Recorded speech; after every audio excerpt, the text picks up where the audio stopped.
Bem, dando continuidade ao tema representação de vetores, bem como operação com essas grandezas físicas, tais como soma, subtração, a ampliação de um vetor, a inversão de um vetor, apresentamos aqui no canto superior esquerdo 4 vetores, V1, V2, V3, V4, cada um deles com seu modo, direção e seu sentido. Já temos a definição de inversão de vetores, que está apresentada aqui, ou seja, esse aqui é o vetor V4, o vetor menos V4 é antiparalelo ao vetor V4, tem no mesmo módulo.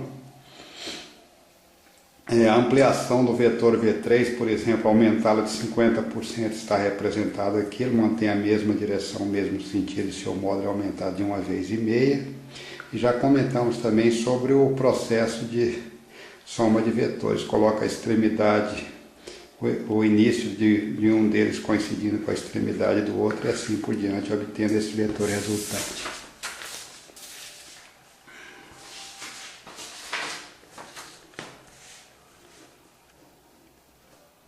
Já comentamos também que nós empregamos um sistema de coordenadas, um sistema coordenado, quando desejamos fazer operações com vetores. Essa forma de representação de vetor em sistema coordenados por meio de suas componentes facilita bastante a nossa vida.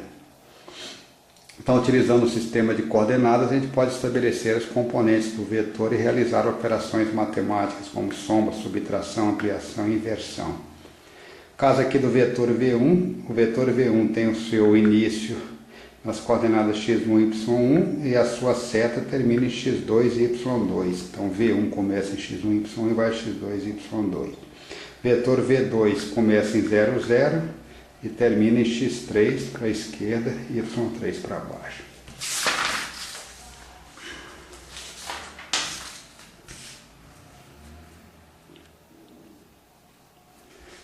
Bem, esse vetor V1 que apresentamos anteriormente, se utilizarmos o teorema de Pitágoras, podemos encontrar o módulo do vetor V1, que seria o V1 sem a setinha em cima, como a raiz quadrada de x2 menos x1 quadrado, esse cateto, mais y2 menos y1 quadrado, esse outro cateto. De forma semelhante, podemos encontrar também o módulo de V2, como sendo esse cateto, que é x3 menos 0 quadrado, e y3 menos 0 quadrado.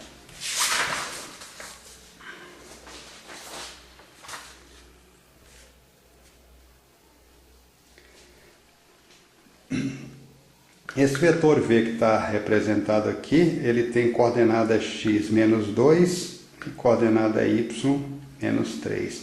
Seu módulo é menos 2 quadrado, menos 3 quadrado, estamos no teorema de Pitágoras, raiz de 13. O vetor menos V seria menos 1 multiplicado pelo vetor V, ou seja, menos 1 multiplicado pelas respectivas componentes, daria um vetor 2, 3. Então esse vetor vermelho que aparece aqui com componentes 2 para x e 3 para y, é o vetor menos V inverso do vetor V.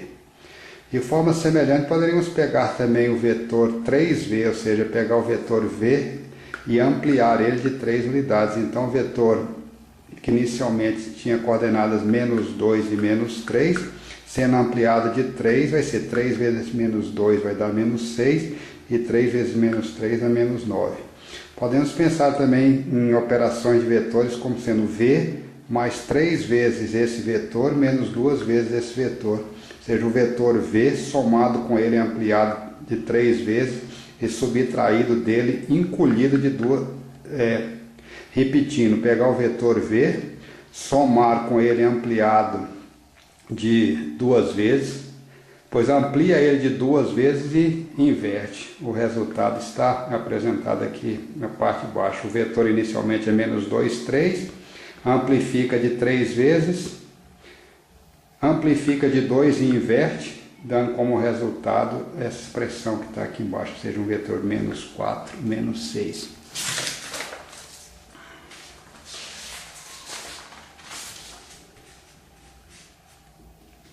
Bem, se todo vetor no plano cartesiano tiver origem 0, 0, qualquer par ordenado nesse plano representará a extremidade de um vetor, ou seja, com origem 0, 0 e extremidade na posição x, XY. Origem 0, 0, extremidade na posição XY. Por exemplo, esse vetor V1 que está aqui, ele tem 1, 2, 3 em X e 1, 2 em Y. Ou seja, essa posição 3, 2 representaria esse vetor. O vetor menos V1 seria menos 1 vezes 3, 2, seria o vetor menos 3, menos 2. Corrigir aqui. O vetor 2 vezes 1 é um vetor V1 ampliado, ou seja, com seu módulo maior. 2 vezes 3, 2 seria o vetor 6, 4.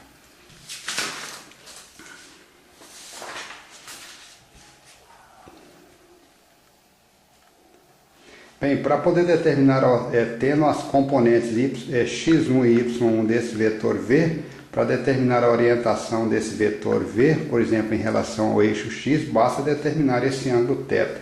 Θ ficará determinado estabelecendo-se o valor do seu seno, do cosseno ou de sua tangente. O módulo desse vetor V é x², raiz quadrada de x² mais y². O cosseno de θ é esse cateto dividido por módulo de V. Tangente de θ é y1 dividido por x1 e o seno de θ é igual a y1 dividido pelo módulo de V.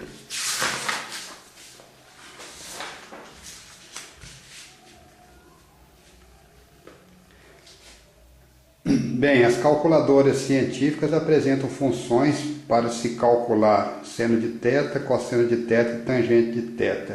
Precisa de ter um cuidado para verificar se a calculadora está operando em grau ou se está operando em radiano. Se estiver operando em grau, colocando 30 e apertando a tecla seno, vai aparecer o valor 0,5. De forma semelhante, se nós tivermos 0,5 e saber qual é o ângulo que tem esse valor de seno, existe nas calculadoras também, nas calculadoras científicas, as funções arc seno, arc cosseno e arc tangente desses valores x. Algumas calculadoras representam também por seno a menos 1 de x, cosseno a menos 1 de x, tangente a menos 1 de x, nos informando que se trata de funções inversas. Essa é a inversa do seno, essa é a inversa do cosseno e essa é a inversa da tangente.